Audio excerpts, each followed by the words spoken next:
All right, you're joining us from the cellar today. My name is Matt Brady. I'm the winemaker for Samsara, and I'm with Neil Kennedy here, our assistant winemaker at Samsara. Welcome. And we're here today to talk about Thanksgiving wine pairings. We've got a lot of great varietals grown in the Santa Rita Hills and wines that we make that are perfect for the Thanksgiving dinner table. Historically, we've always talked about Grenache and our Rhone blends being our go-to Thanksgiving wines. But this year we wanted to kind of expand that bubble a little and talk about how great these library Pinot Noirs are on the Thanksgiving dinner table. And as you can see, we've got large format 1.5 liter Magnum bottles on our tasting table in front of us. So for Thanksgiving, we're going to be sending out an offer and a link to all our Magnum availability from our library. But we thought we'd focus on 3 different wines today, and Neil and I could share our thoughts on how everything's tasting and why these make terrific Thanksgiving wines. Let's start with the 2020 Pinot, the Cuvée d'Inspiration.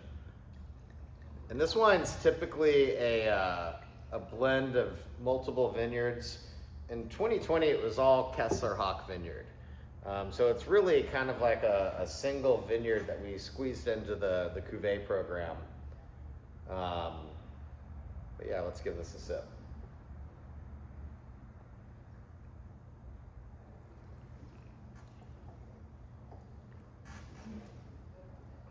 What do you think, Neil? To me, it just screams classic Santa Rita Hills Pinot. It's absolutely like a crowd pleaser Pinot. Not going to be too high on the spice or too high on oak or anything like that. Well balanced. Low alcohol, which is nice. Really fresh, no hard edges. I mean, I think especially with everything on the Thanksgiving dinner table, it's got the acidity to cut through that turkey, but it's not too heavy, not too overwhelming. Yeah, it can handle some fatty gravy and some heftier things, but then also could pair perfectly with something a little lighter, turkey, white meat, if you will. Yeah. Let's move on to this 2019 Pinot from Rancho Lavinia. So that was the 2020 Cuvée that we just tasted, and this is the 2019 Rancho Lavinia Pinot Noir. Rancho Lavinia is one of our favorites.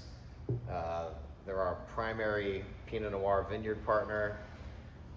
And I remember when the 19s got released, not being totally blown away by the vintage, by the complexity of the vintage.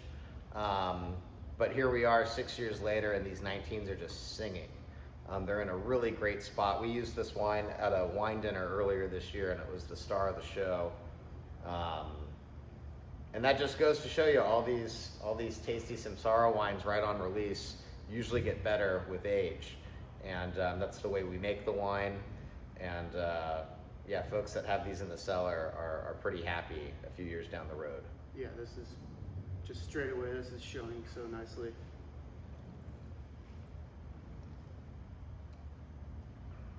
Got that classic Rancho Lavinia, a little bit of spice on the nose and on the palate.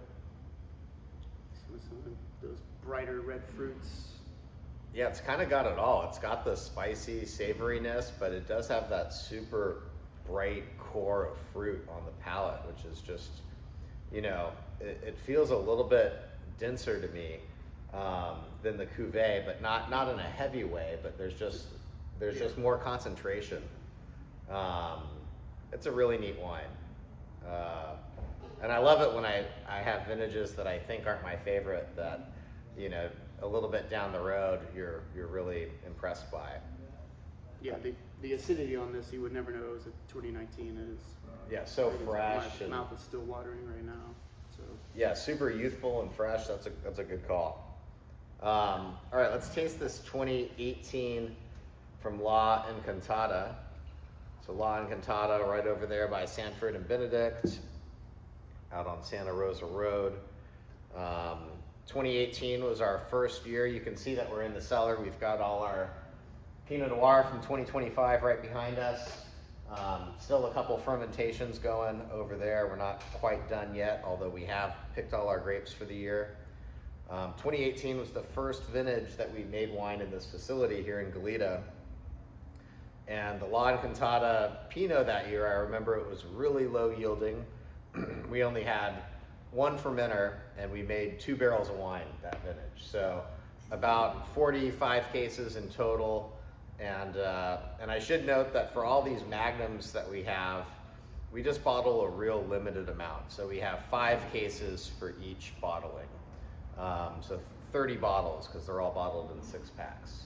So pretty limited availability for each SKU, but we do bottle most of the single vineyards in that large format. All right, give this a taste. For sure on the different end of the spectrum compared to the Rancho Lavinia, especially going back to back.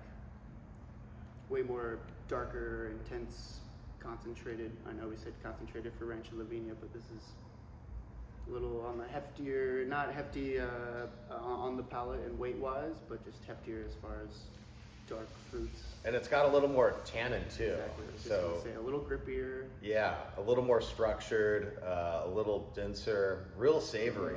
I mean, I think all the things that we love about pairing Rhone wines with Thanksgiving, the herbiness and the savoriness and the spice, I mean, that's all the direction that we really try to go in with our Pinot Noir production. So I think there's still that kind of Thanksgiving connection with the profile of these wines.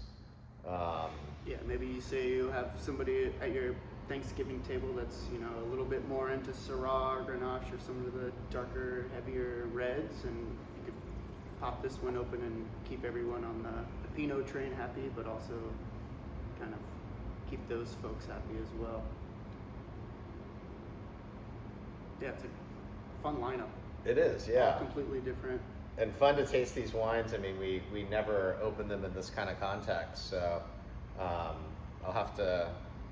I think I'm gonna take the Rancho Lavinia to my Thanksgiving dinner. That's my pick of the 3, but they're tasting great, and yeah, we're excited to share these wines with you. And happy Thanksgiving to you and your families from Team Samsara. Cheers. Cheers.